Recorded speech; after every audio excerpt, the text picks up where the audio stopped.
Bismillahirrahmanirrahim. Assalamualaikum warahmatullahi wabarakatuh. Dari Al-Barok bin Azib radhiyallahu anhu, beliau menceritakan, kami pernah mengiringi jenazah orang Ansyar bersama Rasulullah Shallallahu Alaihi Wasallam. Sesampainya di kuburan dan menunggu liang lahatnya dibenahi, Rasulullah duduk menghadap kiblat.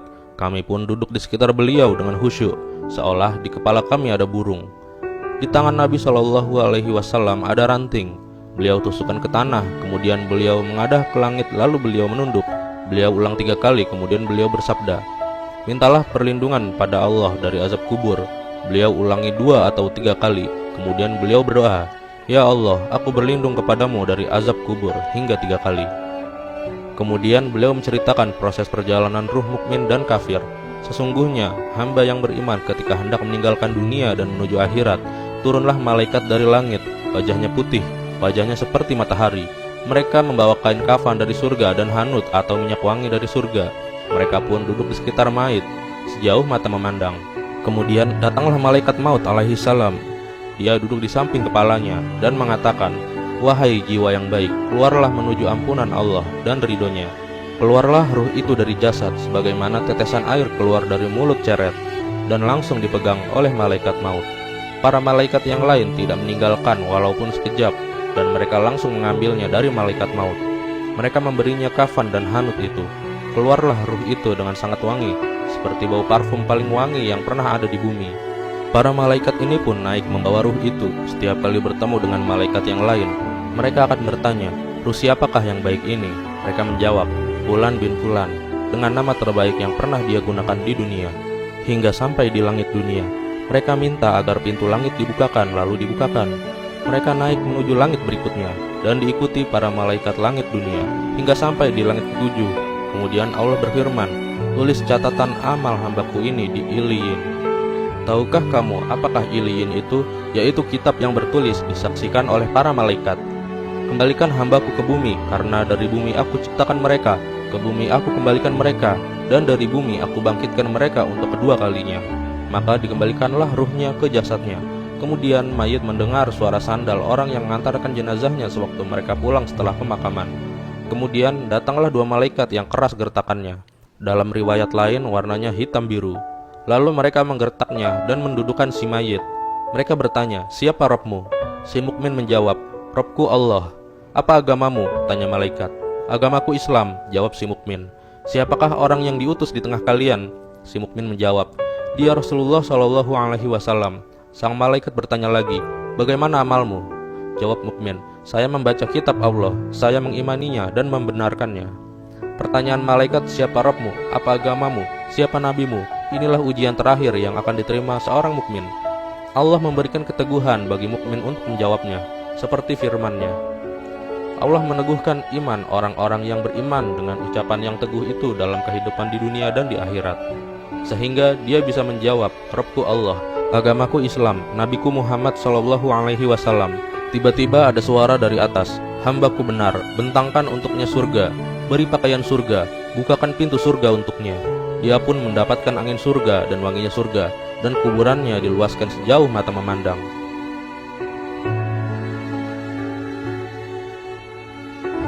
Kemudian datanglah orang yang wajahnya sangat bagus, pakaiannya bagus, baunya wangi. Dia mengatakan, kabar gembira dengan sesuatu yang menyenangkanmu, kabar gembira dengan ridha Allah dan surga nan penuh kenikmatan abadi. Inilah hari yang dulu kamu dijanjikan. Si mayit dengan keheranan bertanya, semoga Allah juga memberi kabar gembira untuk Anda. Siapa Anda? Wajah Anda mendatangkan kebaikan. Orang yang berwajah bagus ini menjawab, saya amal solehmu. Subhanallah, amal soleh yang menemani kita di kesepian, menemani kita di kuburan. Kemudian dibukakan untuknya pintu surga dan pintu neraka. Ketika melihat ke neraka disampaikan kepadanya, itulah tempatmu jika kamu bermaksiat kepada Allah, dan Allah gantikan kamu dengan tempat yang itu. Kemudian si mayit menoleh ke arah surga. Melihat janji surga, si mayit berdoa, wahai Rabbku, segerakanlah kiamat agar aku bisa berjumpa kembali ke keluargaku dan hartaku. Lalu disampaikan kepadanya, tenanglah.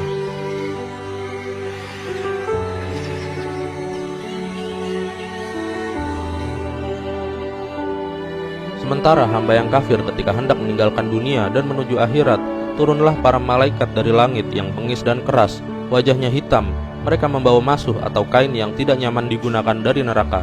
Mereka duduk di sekitar mayit sejauh mata memandang. Kemudian datanglah malaikat maut dan duduk di samping kepalanya. Dia memanggil, "Wahai jiwa yang busuk, keluarlah menuju murka Allah." Ruhnya ketakutan dan terpencar ke seluruh ujung tubuhnya. Lalu malaikat maut menariknya, sebagaimana gancu bercabang banyak ditarik dari wol yang basah, sehingga membuat putus pembuluh darah dan ruang tulang, dan langsung dipegang malaikat maut. Para malaikat yang lain tidak meninggalkan walaupun sekejap, dan mereka langsung mengambilnya dari malaikat maut. Kemudian diberi masuh yang mereka bawa. Ruh ini keluar dengan membawa bau yang sangat busuk, seperti busuknya bau bangkai yang pernah ada di muka bumi. Mereka pun naik membawa ruh ini. Setiap kali mereka melewati malaikat, malaikat itu pun bertanya, "Ruh siapa yang buruk ini?" Mereka menjawab, "Fulan bin Fulan," dengan nama yang paling buruk yang pernah dia gunakan ketika di dunia. Hingga mereka sampai di langit dunia. Kemudian mereka minta dibukakan, namun tidak dibukakan. Ketika itu Rasulullah SAW membaca firman Allah, "Orang yang mendustakan ayat-ayat kami dan menyombongkan diri terhadapnya, tidak akan dibukakan bagi mereka pintu-pintu langit, dan tidak pula mereka masuk surga hingga unta masuk lubang jarum." Kemudian Allah berfirman, "Tulis catatan amal hambaku di Sijjin, di bumi yang paling dasar." Kemudian dikatakan, "Kembalikan hambaku ke bumi, karena aku telah menjanjikan bahwa dari bumi aku ciptakan mereka, ke bumi aku kembalikan mereka, dan dari bumi aku bangkitkan mereka untuk kedua kalinya." Kemudian ruhnya dilempar hingga jatuh di jasadnya. Kemudian Rasulullah SAW membaca firman Allah, "Barang siapa mempersekutukan sesuatu dengan Allah, maka adalah ia seolah-olah jatuh dari langit lalu disambar oleh burung, atau diterbangkan angin ke tempat yang jauh."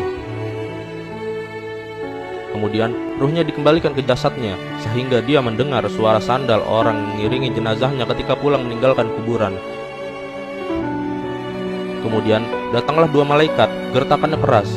Mereka pun menggertak si mayit dan mendudukannya. Mereka bertanya, "Siapa Rabbmu?" Si kafir menjawab, Hah, saya tidak tahu." "Apa agamamu?" tanya malaikat. Hah, saya tidak tahu," jawab si kafir. "Siapakah orang yang diutus di tengah kalian?" Si kafir tidak kuasa menyebut namanya. Lalu dia digertak, "Namanya Muhammad." Si kafir hanya bisa mengatakan, Hah, saya tidak tahu. Saya cuma mendengar orang-orang bilang seperti itu." Dia pun digertak lagi, "Kamu tidak tahu dan tidak mau tahu." Tiba-tiba ada suara dari atas, "Hambaku dusta, bentangkan untuknya neraka, bukakan pintu neraka untuknya." Dia pun mendapatkan panasnya neraka dan racun neraka. Kuburnya disempitkan hingga tulang-tulangnya berserakan. Lalu datanglah orang yang wajahnya sangat buruk, berbaju jelek, baunya seperti bangkai. Dia mengatakan, "Kabar buruk untukmu, inilah hari di mana dulu kau dijanjikan." Si mayit kafir pun menjawab, "Kabar buruk juga untukmu, siapa kamu? Wajahmu mendatangkan keburukan." Orang ini menjawab, "Saya amalmu yang buruk. Allahul musta'an." Amal buruk itu semakin menyesakan pelakunya di lahatnya. Kemudian dia diserahkan kepada makhluk yang buta, tuli, dan bisu. Dia membawa pentungan. Andaikan dipukulkan ke gunung, niscaya akan jadi debu. Kemudian benda itu dipukulkan ke mayit kafir, dan dia menjadi debu. Lalu Allah kembalikan seperti semula, dan dia pun memukulnya lagi. Dia berteriak sangat keras, bisa didengar oleh semua makhluk, kecuali jin dan manusia. Lalu dibukakan untuknya neraka dan disampaikan tempatnya di neraka. Dia pun memohon, "Ya Rob, jangan engkau tegakkan kiamat."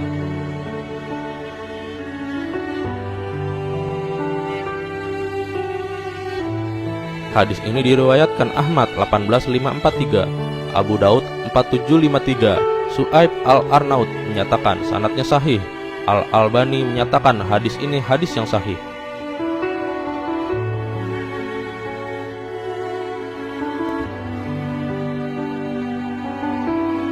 Sahabat Fenomena ID, itulah tadi kisah mengenai perjalanan seseorang di alam kubur. Dalam keadaan tersebut hanyalah amal di kehidupan kita yang bisa menemani. Sebaiknya bagi kita yang masih hidup teruslah beramal soleh, melaksanakan sholat 5 waktu, baca Al-Quran, berpuasa, bersedekah, merupakan salah satu bekal kita untuk menghadapi perjalanan yang amat panjang, yaitu kehidupan setelah kematian.